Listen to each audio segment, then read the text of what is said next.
नमस्कार दोस्तों, स्वागत है आपका हमारे YouTube channel engineer Gopal Patel पर।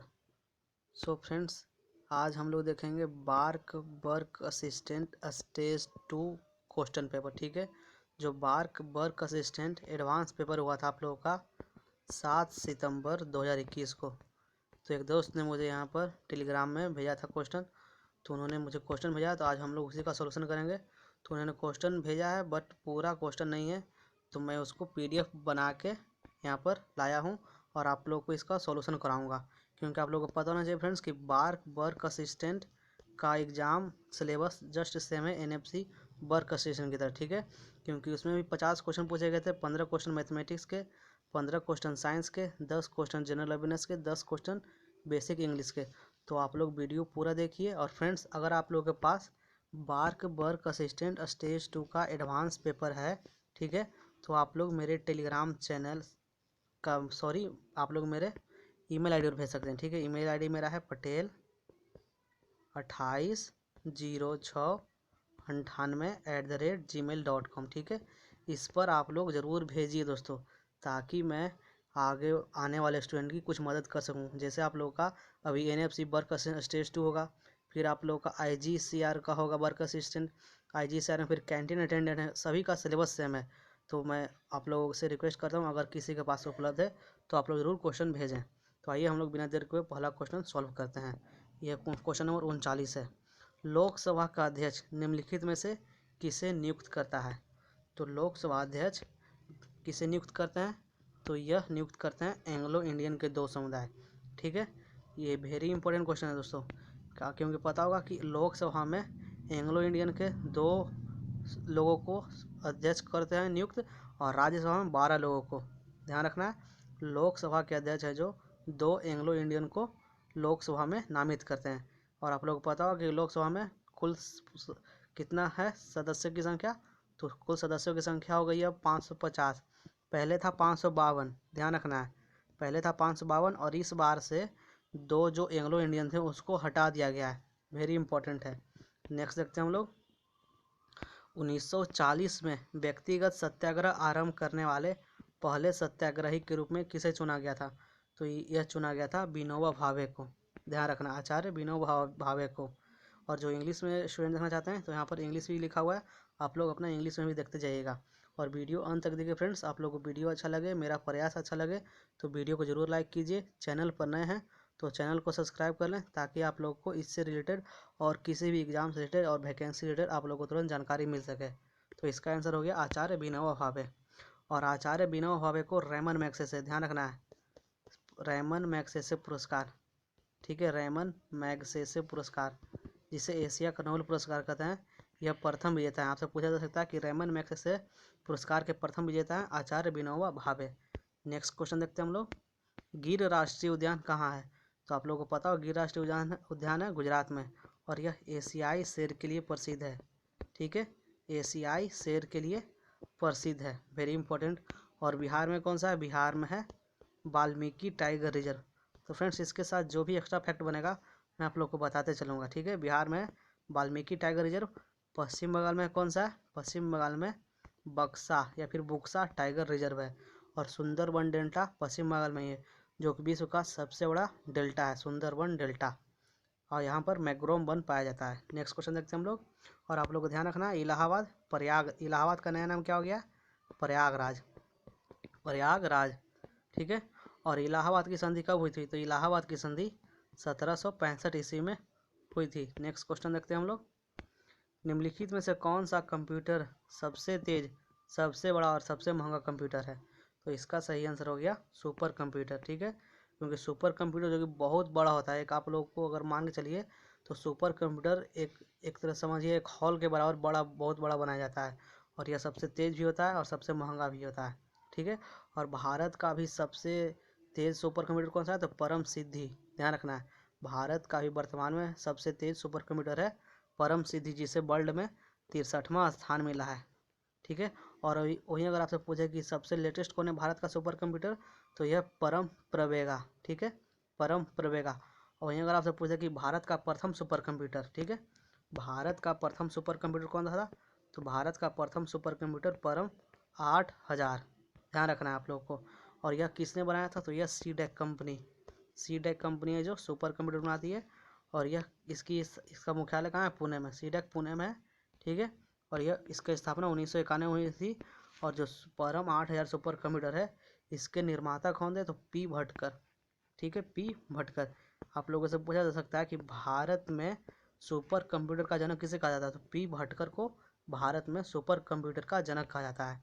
नेक्स्ट क्वेश्चन, निम्नलिखित में से कौन सही सुमेलित नहीं है, तो सही सुमेलित नहीं है, Larry Page Google, Sheryl Sandberg Facebook, Deepak Parekh HFCL, Satya Nadella Microsoft. तो ध्यान रखना है दोस्तों, आप लोगों को अगर पता हो तो लैरी पेज का संस्थापक है गूगल, यह ध्यान रखना है। और गूगल की स्थापना कब हुई, तो गूगल की स्थापना हुई 1998 में।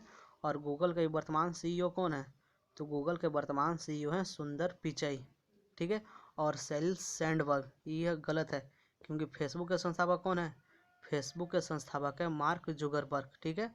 और फेसबुक का भी नया नाम क्या हो गया, फेसबुक का नया नाम हो गया है मेटा, ध्यान रखना आप लोग को। और HCL, दीपक पारेख हैं जो HFCL के, और सत्य नडेला माइक्रोसॉफ्ट के CEO हैं, ठीक है। और माइक्रोसॉफ्ट की स्थापना कब हुई, 1975 में। इसके संस्थापक कौन है, बिल गेट्स, ध्यान रखना आप लोग को। और सत्य नडेला है जो माइक्रोसॉफ्ट के CEO या फिर अध्यक्ष भी हैं वर्तमान में। नेक्स्ट क्वेश्चन, निम्नलिखित में से कौन हार्मोन का उत्पादन नहीं करता है, तो इसका सही आंसर हो जाएगा इनमें से कोई नहीं। यह मैं आप लोगों को ऑफिशियल आंसर की के अनुसार से बता रहा हूँ, ठीक है दोस्तों। इसका मतलब है कि निम्नलिखित में कौन हार्मोन का उत्पादन नहीं करता है, ठीक है। नेक्स्ट देखते हैं हम लोग, निम्नलिखित में कौन सा मंदिर दुनिया में सबसे अच्छा रॉक कट यानी चट्टान काटकर बनाया गया मंदिर है, तो यह कैलाश मंदिर, एलोरा का कैलाश मंदिर। और यह कहाँ स्थित है, तो यह महाराष्ट्र में स्थित है, ध्यान रखना आप लोग को। एलोरा का कैलाश मंदिर महाराष्ट्र में स्थित है। और यह एक समझिए एक चट्टान था, जो पहाड़ था, उसको काट कर यह बनाया गया मंदिर, एलोरा का कैलाश मंदिर। और बृहदेश्वर मंदिर कहाँ है, तंजावुर तमिलनाडु में।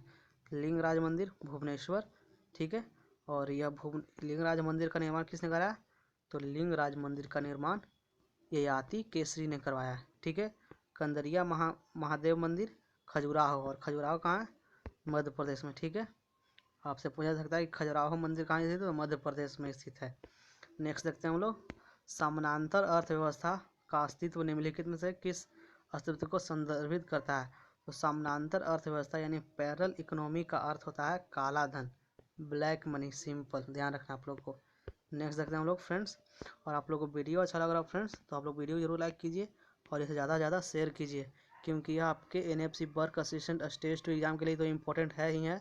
आपके फिर VECC जो वेरिएबल एनर्जी साइक्लोट्रॉन सेंटर का जो वर्क असिस्टेंट एग्जाम है, कैंटीन अटेंडेंट, उसके लिए भी इम्पोर्टेंट है। फिर आपका IGCR के लिए इम्पोर्टेंट है, जिसमें आपको वर्क असिस्टेंट, कैंटीन अटेंडेंट सभी के लिए इम्पोर्टेंट, क्योंकि IGCR में आप लोगों को स्टेज 1 और स्टेज 2 एग्जाम दोनों साथ में होने वाला है। तो आप लोग को इससे पता लग जाएगा कि किस टाइप का क्वेश्चन पूछा जाता है, ठीक है। नेक्स्ट देखते हैं हम लोग, देखिए यहाँ पर फिर रिपीट हो गया, तो इसको मैं आगे बढ़ा देता हूँ यहाँ पर। अभी देखिए, हमारी आकाशगंगा में पृथ्वी के सबसे निकट खगोलीय पिंड कौन सा है, तो हमारी आकाशगंगा में पृथ्वी के सबसे निकट खगोलीय पिंड है आपका, तो इसका सही आंसर हो जाएगा आप लोगों का चंद्रमा, ठीक है। हमारी आकाशगंगा में पृथ्वी के सबसे निकट खगोलीय पिंड है चंद्रमा, यह आपका सही आंसर है, क्योंकि ये आपका चंद्रमा है जो एक प्राकृतिक खगोलीय पिंड है, ध्यान रखना आप लोग को। आप लोग को ग्रह नहीं देखना है, ग्रह उपग्रह ये नहीं देखना है, सिर्फ यह पूछा जा रहा है कि हमारी आकाशगंगा में पृथ्वी के सबसे निकट खगोलीय पिंड है चंद्रमा, और यह कितना दूर है लगभग, तो यह लगभग 3,84,000 किलोमीटर है पृथ्वी से, ठीक है। और इस चंद्रमा का प्रकाश पृथ्वी तक आने में कितना समय लगता है, 1.27 सेकेंड, ध्यान रखना आप लोग को, ठीक है। और मंगल ग्रह कितने उपग्रह हैं, तो मंगल के 2 उपग्रह फोबोस और डिमोस। शुक्र ग्रह के एक भी उपग्रह नहीं है। और बृहस्पति कितने उपग्रह हैं, बृहस्पति के 79 उपग्रह। और सबसे अधिक अगर आपसे ग्रह पूछ दे कि शनि ग्रह कितने उपग्रह हैं, तो शनि ग्रह के सबसे ज़्यादा 82 उपग्रह है, ठीक है। और शनि ग्रह को हम लोग काला ग्रह के नाम से भी जानते हैं, ठीक है। शनि ग्रह को काला ग्रह के नाम से भी जानते हैं, और मंगल को लाल ग्रह, ठीक है। नेक्स्ट देखते हैं हम लोग, निम्नलिखित में कौन सा एक अन्य 3 से भिन्न है, तो आप लोग ऑप्शन देखिए, वोल्ट मीटर, अमीटर, थर्मामीटर और गैल्वेनोमीटर। ठीक है, तो इसका सही आंसर है थर्मामीटर। ठीक है, क्योंकि वोल्ट मीटर है जो बिजली से चलने वाला है, आमीटर है जो बिजली से चलने वाला है, और गैल्वेनोमीटर है जो बिजली से चलने वाला है। थर्मामीटर है जो ये बिजली से नहीं चलता है। ठीक है, ये आपको एक तरह से समझिए थर्मामीटर क्या है, थर्मामीटर बुखार मापने के लिए तो थोड़ी बिजली से चलता है। ठीक है, तो इसका सही आंसर हो गया ऑप्शन सी। नेक्स्ट देखते हैं हम लोग, हमारे घर में हमारे द्वारा उपयोग किए जाने वाले एसी वोल्टेज की आवृत्ति कितना होती है। तो आप लोग को पता होगा कि इंडिया में एसी आवृत्ति कितना है, 50 हर्ज। ठीक है, इंडिया में एसी आवृत्ति है 50 हर्ज। वहीं अगर आपसे पूछे कि अमेरिका में कितना है, तो अमेरिका में होता है 60 हर्ज। वेरी इंपॉर्टेंट है। ठीक है, इंडिया में हो गया 50 और अमेरिका में 60। वहीं आपसे पूछे कितना वोल्टेज होता है according to Indian electricity rule. Indian electricity rule के अनुसार 240 वोल्ट या फिर 240/415 वोल्ट। ये हो गया आप लोग का इंडियन इलेक्ट्रिसिटी रूल के अनुसार। ठीक है, इतना वोल्ट और इतना हर्ट्ज होना चाहिए। नेक्स्ट देखते हैं, ये देखते हैं क्वेश्चन। देखिए दोस्तों, थोड़ा सा यहाँ पर क्वेश्चन साफ नहीं है, तो उन्होंने जैसे भेजा था मैंने इसको अच्छे से PDF बनाया है, और आपको कोशिश किया हूँ कि पूरे अच्छी तरह से दिखे और आपको अच्छी तरह के इसका सॉल्यूशन करा सकूँ। अगर आप लोगों के पास किसी के पास भी उपलब्ध है तो आप लोग ज़रूर मेरे मेल ID patel280698@gmail.com पर भेज सकते हैं PDF बनाकर, या फिर आप लोग ज़रूर भेजिए अगर आपके पास किसी के पास भी उपलब्ध है तो। ठीक है, लाल प्रकाश की तरंगदैर्घ्य क्या होती है। लाल प्रकाश की तरंगदैर्घ्य, तो लाल प्रकाश का तरंगदैर्घ्य होता है जो 700 nm। nm का मतलब हो गया नैनोमीटर, ध्यान रखना आप लोग को। और 1 नैनोमीटर बराबर कितना होता है, 1 नैनोमीटर होता है 10⁻⁻⁹ मीटर। ठीक है, नेक्स्ट देखते हैं हम लोग, कैल्शियम और आयरन के पूरक के रूप में उपयोग किए जा सकने वाले लवण किससे प्राप्त किए जाते हैं। तो इसका सही आंसर है ग्लूकोन एसिड। ठीक है, ग्लूकोनिक एसिड। कैल्शियम और आयरन के पूरक के रूप में उपयोग किए जा सकने वाले लवण किससे प्राप्त किए जाते हैं, तो यह किया जाता है ग्लूकोनिक एसिड से। नेक्स्ट क्वेश्चन देखते हैं हम लोग, एक प्रकार का प्रदूषण जो आनुवांशिक परिवर्तनों का कारण बनता है वह है। तो आनुवांशिक परिवर्तनों का कारण बनता है वह आपका रेडियो एक्टिव। ठीक है, एक प्रकार का प्रदूषण है जो आनुवांशिक परिवर्तनों का कारण बनता है वह है रेडियो एक्टिव। ऑप्शन के अनुसार आप लोग छाट सकते हैं, जैसे वायु, जल, मिट्टी, ये तो आनुवांशिक कारण का नहीं बनता है। ठीक है, नेक्स्ट देखते हैं हम लोग, किसी माध्यम से गुजरते समय प्रकाश के अपने घटक रंग में अलग होने की प्रक्रिया क्या कहलाती है। तो प्रकाश का अपने घटक रंगों में प्रक्रिया अलग होने की प्रक्रिया कहते हैं परिक्षेपण, जिसे इंग्लिश में डिस्पर्सन बोला जाता है। ठीक है, वेरी इंपॉर्टेंट है। नेक्स्ट देखते हैं हम लोग, बर्फ़ का गलनांक कितना होता है। तो melting point of ice is, तो बर्फ़ का गलनांक होता है 0 डिग्री सेल्सियस। ठीक है, 0 डिग्री सेल्सियस। या फिर अगर आपसे पूछे कि बर्फ़ का हिमांक, तो हिमांक भी सेम होता है, जो हिमांक रहेगा वही गलनांक रहेगा, ध्यान रखना आप लोग को। नेक्स्ट देखते हैं हम लोग, 1100 वाट प्रति घंटे की खपत करने वाला एक विद्युत इस्त्री प्रतिदिन 2 घंटे के लिए काम में ली जाती है। तो इस्त्री द्वारा 30 दिनों में बिजली की कुल खपत कितनी होगी। तो 1100 वाट, ठीक है, प्रति घंटे और 2 घंटा, यानी एक दिन में कितना हो गया 2200 वाट, या फिर इसको हम लिख सकते हैं 2.2 किलोवाट। ठीक है, तो ये 30 दिन में कितना होगा, तो इसको 30 से गुना कर दीजिए, 2.2 गुना 30, तो कितना हो जाएगा 3 दूनी 6, 3 दूनी 6 और 1 0, तो 1 दशमलव हमारा था यहाँ हट गया, तो ये कितना हो गया 66 किलोवाट। तो 28 का क्वेश्चन नंबर 28 का सही आंसर क्या हो गया 66 kilowatt is the right answer. Next देखते हैं हम लोग, यांत्रिक ऊर्जा को विद्युत ऊर्जा में बदलने के लिए प्रयुक्त होने वाले उपकरण को क्या जाता है। तो यांत्रिक ऊर्जा को विद्युत ऊर्जा में कौन बदलता है, तो ये बदलता है आपका इलेक्ट्रिक जनरेटर यानी विद्युत जनरेटर, और ये फ्लेमिंग के राइट हैंड रूल पर वर्क करता है, ध्यान रखना आप लोग को। नेक्स्ट देखते हैं हम लोग, पदार्थ का गलनांक कम होता है जब, पदार्थ का गलनांक कब कम होगा, तो पदार्थ का गलनांक जब दाब घटाया जाएगा। ठीक है, पदार्थ का गलनांक कम होगा जब दाब घटाया जाएगा। बट यहाँ पर आप लोगों को यह ध्यान रखना है कि जो बर्फ़ होता है जो उल्टा होता है, बर्फ़ में जब दाब बढ़ाते हैं उसका गलनांक कम होता है, बट जो और जो सब द्रव्य है उसके लिए अलग होता है, सिर्फ आपका बर्फ़ एक्सेप्शन हो गया। ठीक है, बर्फ़ में अगर दाब बढ़ाएंगे तो उसका गलनांक घटेगा, बट जो पदार्थ का गलनांक है, जो दाब घटाएंगे तो उसका गलनांक भी घटेगा। वेरी इंपॉर्टेंट है, इसमें बहुत सारे लोगों को मिस्टेक भी यहाँ पर हुआ है। ठीक है, नेक्स्ट क्वेश्चन, हमारे भोजन में उपयोग किए जाने वाले साधारण नमक का रासायनिक सूत्र क्या है? तो बहुत ही आसान क्वेश्चन, NaCl। ठीक है, सोडियम क्लोराइड। नेक्स्ट क्वेश्चन, निम्नलिखित में से किसे सामान्यतः स्पिरिट के रूप में जाना जाता है? तो स्पिरिट के रूप में किसे जाना जाता है? स्पिरिट के रूप में हम लोग इथेनॉल को जानते हैं। ठीक है, और इथेनॉल का सूत्र क्या होता है? C2H5OH। इसे हम लोग स्पिरिट के रूप में जानते हैं। नेक्स्ट क्वेश्चन देख लेते हैं हम लोग, DNA में सूचना को mRNA अणु में स्थानांतरित करने वाली प्रक्रिया क्या कहलाती है? तो DNA में सूचना को mRNA अणु में स्थानांतरित करने वाली प्रक्रिया को कहते हैं हम लोग प्रतिलेखन या फिर ट्रांसक्रिप्शन। ठीक है, transcription is the right answer. Next question, एक कॉम्पैक्ट डिस्क यानी CD डैश स्टोरेज मीडिया का प्रकार है।